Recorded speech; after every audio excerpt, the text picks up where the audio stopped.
काले के शिव के मनाई बहो शिव मानत नाही।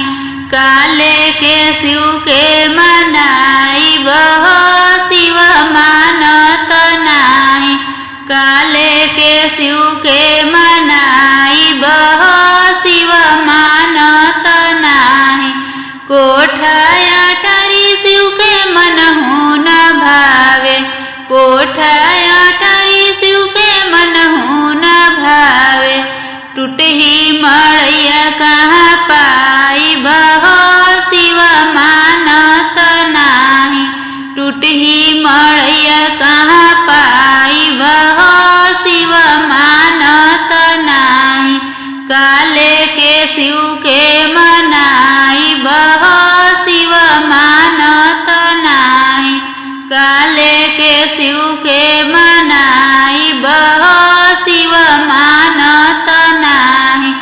हाथी और घोड़ा शिव के मनहु न भावे।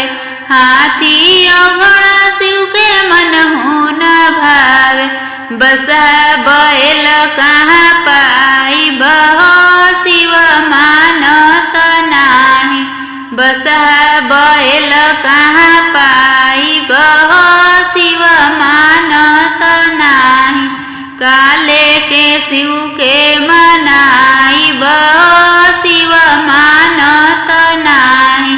काले के शिव के मनाई बहो शिव मानत नाही।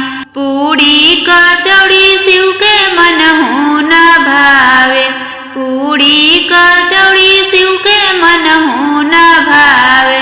भांग के गोल कहाँ पाई बहो शिव मानत नाही।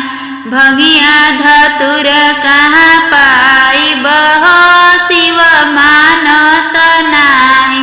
काले के शिव के मनाई बहो शिव मानत नाही। काले के शिव के मनाई बहो शिव मानत नाही। टूटही मड़ैया कहाँ पाई बहो शिव मानत नाही। टूटही मड़ैया कहाँ पाई बहो शिव मानत नाही। बसहा बैल कहाँ पाई बहो शिव मानत नाही। बसहा बैल कहाँ पाई बहो शिव मानत नाही।